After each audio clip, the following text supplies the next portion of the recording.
In one of the opening scenes of the film Spitfire Grill, a young woman steps down from a bus onto the streets of a tiny New England town. The town's name is Gilead, and it's night and there's snow on the ground.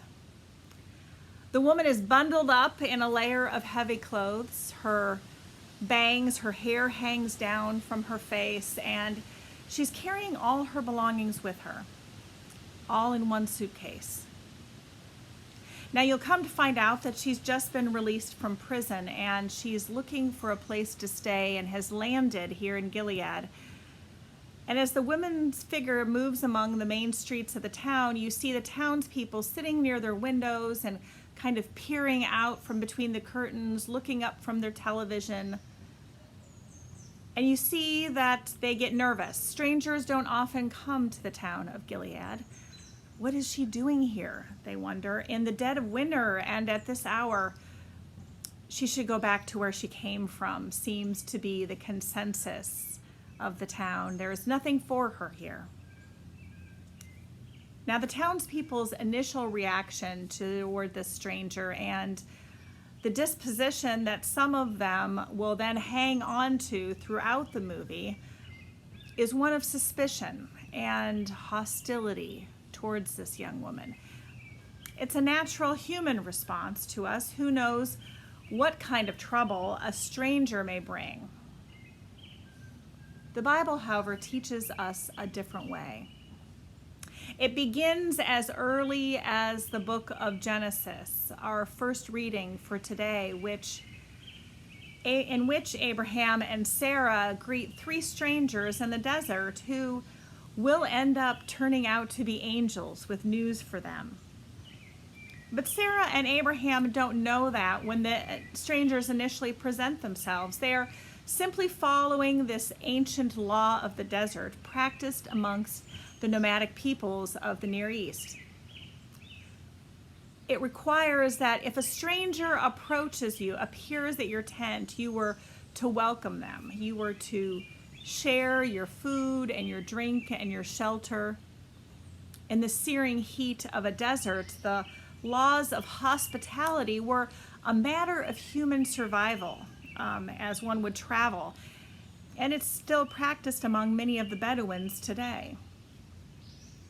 From that point on, hospitality to strangers is one of the grand themes of our Bible. When the Hebrews are wandering in the wilderness, God provides them with manna and water as a gracious host. When the refugees finally enter the promised land and settle down, hospitality is written into their holy laws. Deuteronomy states, "Love the sojourner, the stranger. For you yourselves were once sojourners in the land of Egypt. And God has cared for you, therefore you must care for one another." This theme continues on in the New Testament when Jesus teaches that acts of hospitality are actually the prime indicator of a person's relationship with God. "I was hungry and you gave me food. I was thirsty and you gave me drink. I was a stranger and you welcomed me," he says in that famous parable. The book of Hebrews also reiterates Jesus' teaching, referring all the way back to our Genesis story for today of Abraham and Sarah and the strange visitors. "Do not neglect to show hospitality to strangers," Hebrews says, "for thereby some have entertained angels unaware." Clearly, a willingness to extend hospitality to strangers is fundamental to the Christian way of living. But what exactly is hospitality? Now, of course, hospitality involves the obvious things, offering food and drink and shelter to another person, most especially a person in need of those things. In the Bible, however, hospitality is a much more expansive, a much richer and larger concept. Hospitality is an attitude, a disposition of the heart out of which such generous actions naturally flow. A professor teaching the sociology of religion once made as a course requirement that at least once a month, each student taking his course was to take what he called his cultural plunge. That is, they were to intentionally put themselves in a place that they would not normally go, among people they would not normally choose to be with. Now, in this strange environment, they were to be what the professor called participant observers, which means that they couldn't just be observers and report back what these strange people doing strange things might be. Sort of like observing an animal in a zoo. Instead, no, they actually had to be actively joining them and participating in what was going on. So students in the class chose to do different things. Go to a soup kitchen and eat with the people in the homeless shelter. Another chose a Native American sweat lodge ceremony that they were invited to. A Star Trek convention. A NASCAR racetrack. The professor's idea was this: when you intentionally are putting yourself in an environment that is strange to you, and you do so again and again and again, your natural hostility towards that which is strange will gradually fall away. You'll start to realize in greater and greater degrees that all people, even if they are looking or acting different than you, are just people like yourself. In the same way that travel and even reading books are a way of cultivating an attitude of hospitality towards one another, expanding our world with new ideas and new perspectives. Now, one of the problems with a sleepy little town like Gilead is that the people living in that community had become insulated and ingrown, and somebody coming in from the outside, a stranger, became something frightening and rare. But hospitality requires more than just the cessation of hostility towards strangers. Hospitality also requires that letting go of one-dimensional concepts of people we don't know.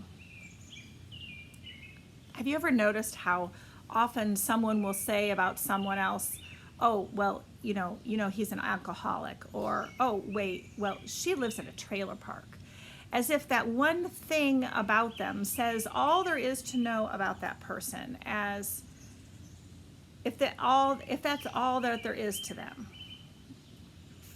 In the case of the Spitfire Grill character, the townspeople were whispering, "Oh, well, she's an ex-convict," as if the stranger were not multifaceted and a human being with a complex history, just as we know ourselves to be. Now, these biases can be overt, or they can be implicit, and sometimes we don't even recognize that they are shaping the way that we are interacting with others. Hence the importance of stretching our understandings, putting ourselves in places where we don't normally go. Genuine hospitality to the stranger requires suspending such judgments and also withdrawing our harmful projections from others. Projections, which, that's a way of talking about the way we as human beings take parts of ourselves, oftentimes things we don't like about ourselves, and we project them onto other people, like movies onto a screen.